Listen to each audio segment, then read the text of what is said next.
topic very much in vogue these days. Everybody wants to talk about leadership and the principles of leadership, whether one is in politics, whether one is in civil service, whether one is in academics, whether it is in the armed forces, or whether one is in journalism or media or any technical sector. Leadership is involved everywhere. What are the leadership principles? I think it's important to have a look at that. And I am going to use the 38 years of experience I've had as an Indian Administrative Service officer, an IAS officer, and the kind of projects I've implemented, the kind of situations I've dealt with. On the basis of that, try and evolve a set of leadership principles which I think would be universal in nature. They have universal applicability and they can be applied anywhere, whether it is the corporate sector, whether it is for entrepreneurs, whether it is for the academic sector, and whether it is for civil service, of course. The story which comes first to my mind is when I was the Chief Secretary of the state of Uttar Pradesh, we implemented the Lucknow-Agra Expressway project. That project was implemented in a record time of 23 months. And that expressway was no small expressway. It had a 302 kilometer length. It was supposed to be a 6-lane expressway, expandable to 8-lane. And it had a huge amount of bridges on the rivers, railway overbridges, underpasses, pedestrian passes, service roads. So many other aspects were there to the project. And not only was the project completed on time, the quality of the completion of a very high order, that even today people rate the Lucknow-Agra Expressway as a wonderful travelling experience. This was possible in the government setup. Normally, in government, people say that projects get delayed. The government culture is not there to implement projects in time. And that's because of that, there is time overrun, there is cost overrun. There's so much cost overrun at times that the cost of the project goes more than double, the funds dry up, and sometimes even the project is left incomplete. That is the extent to which it happens. So it's a sorry state, but not for this project. This project gives lessons on how things can be implemented ahead of time even. Not only on time, but ahead of time if the right kind of management, if the right kind of leadership is provided for it. Well, this was one of my top priorities when I took over as the Chief Secretary of the state, and I got full support from the government and all authorities at the government level in implementing this project.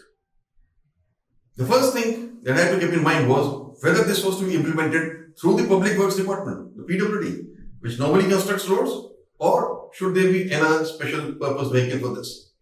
And we decided that we'll have to take it out of the PWD culture because we want a different culture of execution completely. And therefore, we set up an Expressway Development Authority to implement the expressways, construction of the expressways. That was the first decision, very important decision that was taken. The second most important decision was whether it will be constructed on PPP mode, that is, public-private partnership mode, or EPC, engineering project construction mode. Now, government, even before I had taken over, had made efforts to get offers on the PPP mode, but surprisingly, the environment at that time, around 2014, was not very, shall we say, amenable for public sector to invest in large infrastructure projects, and private sector also was not willing to come forward. So, if private sector was not coming forward, that meant the government will have to spend its own funds if it wants to go ahead with the project. And that was a major decision because the project was costing anywhere in the range of 13,000 to 15,000 crores. And that's a huge amount, which normally the finance department would not agree with. But I was fortunate at that time, the Principal Secretary of Finance agreed that this kind of money can be made available. And I must say that one of the major reasons why we were able to implement the project in time was that we were never short of funds. Whenever we wanted, funds were made available to us. Then there are two other important conditions which are so important for a good leader to get things done anywhere. That is to get the right man for the right job. And this, I had a free hand, fortunately. It was not that I was saddled with some old baggage or I was saddled with a team which I did not want. I was allowed to choose my own CEO, and I chose an IAS officer who had the capacity to deliver things, who had the decision-making ability. So I chose him particularly and then asked him to choose his own team. Then came the question of choosing engineers, which we took on deputation from PWD. We then selected the best engineers from PWD and got them moved to the Expressway Development Authority. So all in all, we were able to set up a team in the Expressway Development Authority of officers and engineers who were outstanding in their sphere of work, who could really get things done, who were hardworking people, but also go-getters. With that kind of team out there, we then decided to start work on this project. Now, before starting, the first most crucial thing is, in any project, like infrastructure, is acquisition of land. And most projects fail at this level. You know what happens? Some farmer or somebody whose land has been taken away goes to the court, gets a stay order, and the projects linger on for years and years till the matter is decided by the relevant court. So we did not want things to go to the court. So then we had to acquire, for over 10 districts this project is going, from 30,000 farmers we had to acquire land for this project. And believe me, we could do it through a process of conciliation with them.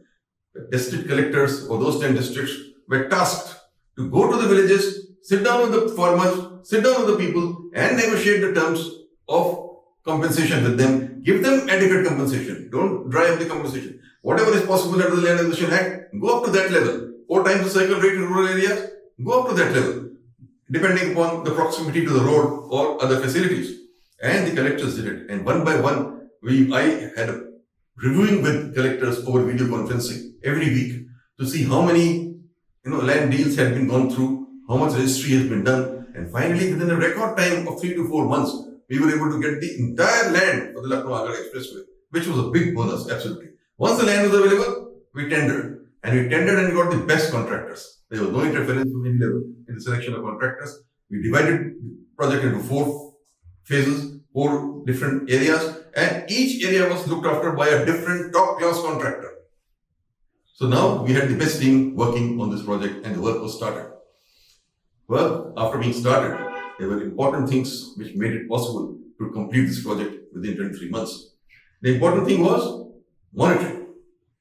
At my level, on every Monday, I used to hold a monitoring meeting for this project, and the CEO of the project and all the concerned departmental officers would be present to attend these meetings.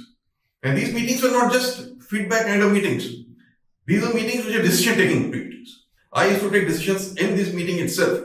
For example, I'll tell you, some decisions in government would normally take a long time to take. For example, I'll give an example. There is a primary school of the government coming in the alignment of the expressway. Now, it has to be removed. In the normal course, what would happen?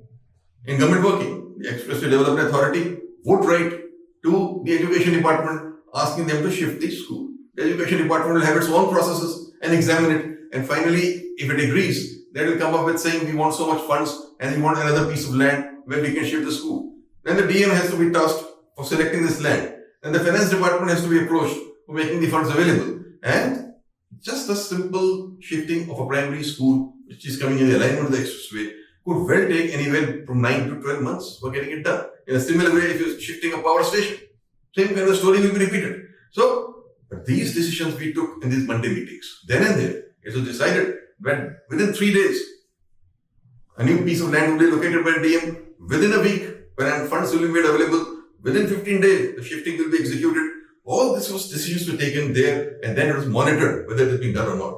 We worked on a reverse clock principle. We said that this project has to be completed in 2 years. We started working backwards from 2 years in a reverse clock, and each activity was put down on paper, which was required and the timeline required for each activity. And then which activities can go simultaneously, which have to go alone. All this was put down and monitored in this weekly meeting to see that we are working on schedule. And this we made happen. We never allowed things to fall behind the schedule at any stage. If there was any chance of anything falling behind schedule, immediately, even to the extent that I would go to the spot and inspect and see. The CEO, of course, was visiting the spot very, very regularly. This monitoring was what made it.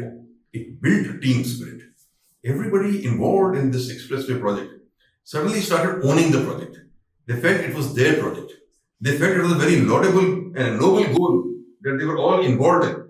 And so they were motivated, a highly motivated team. And this motivated team put in its very best. And I complimented them for what they were doing. There's nothing in government, you can't give any other reward. You can't give monetary rewards. You can't give increments out of place. You can't promote people out of place. But what you can certainly do is praise them. What we certainly do is reward them with words of appreciation, which is what I did. And the whole team started performing, started giving results. And the best part was, and this is an important part of leadership, is that it is not that they should feel that it is my project, that I am the number one person holding the meetings and reviewing, that I am the leader. Everybody there thought that they were leaders. And in their own right, they were taking decisions. They were allowed to take decisions. They were given that autonomy. There was that sense of dissent, and they were given that sense of support. That you take those decisions, and at the highest level, you will be backed.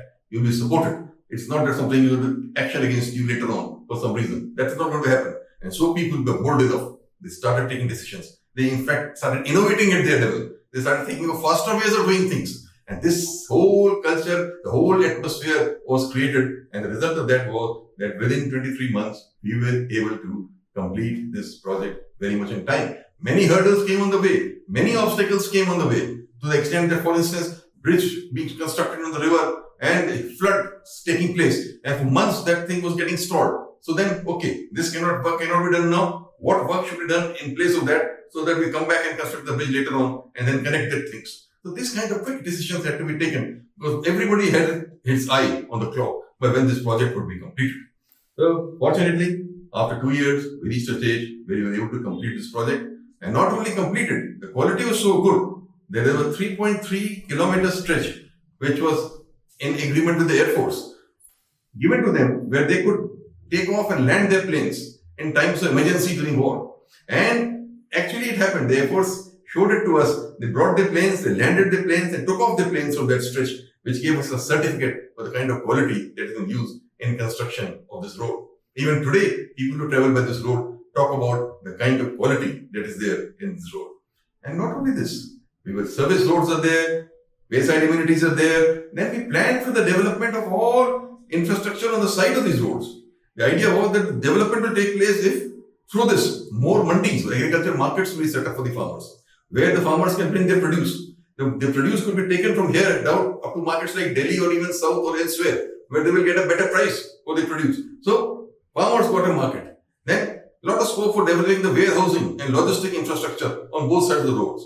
Then industrial corridors were planned on both sides of the road. Tourism was planned, which areas where tourism could be benefited. So overall, a complete package was there. Expressway was a complete development package which would take these 10 districts on the path of development. And this is how it happened. Much of the work is still going on, but it is going on in the direction which was planned. But the road as such is constructed and is being used by everyone. Now, what were the leadership principles which came from this? Why was this successful and why many other government projects are not successful? Well, the reason is simple. I'll just pin down. Number one, for any government major project to be implemented, you need the political will. Fortunately, there was the political will that this thing has to be done. So all kind of support was given to the administration. Second was administrative leadership. And the administrative leadership came when I directly monitored the project at my level and took the burden on my shoulders for taking the decisions, not putting it on somebody else. And on the spot, prompt decisions, so that to enable the project to keep going at the pace that it was going. There should be no stalling of the project. So administrative leadership was important. Then the team spirit. The people involved worked as a team, and as I said earlier, they not only worked as a team thinking that this is the goal we have to achieve, but they thought that it was their project. They owned the project. Once they own the project, the level of commitment totally increases, goes to another level altogether. So that led to a high level of motivation in the team member. They were rewarded for the kind of work they were doing through appreciation, through a pat on the back, and things started unfolding. Officers came out with their latent qualities. They're more innovative. So the innovativeness and creativity was a part of this project, which is also important in a principle of leadership, which made this project possible. Of course, monitoring every week through a reverse clock, monitoring each and every activity. That is the only way things can even happen.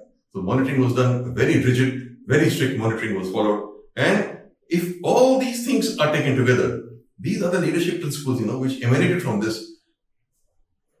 And it only showed one thing. It is not that government cannot implement large projects. There is enough talent in the government. There's enough aptitude and competence in the government engineers and officers to make things happen. It is only if the right kind of leadership environment is created that things will happen, and things do happen. And Lucknow-Agra Express construction is one example of how such a massive project was constructed within 23 months, which is a record time and of an outstanding quality that it was done. I think it is a tribute to people who made this possible, and it is the people who make things happen. That is the basic principle of leadership that came in this. And if the people are galvanized, if the people are inspired, if the people are working together to make things happen, then things will happen. This is the story of the Lucknow-Agra Expressway. Thank you.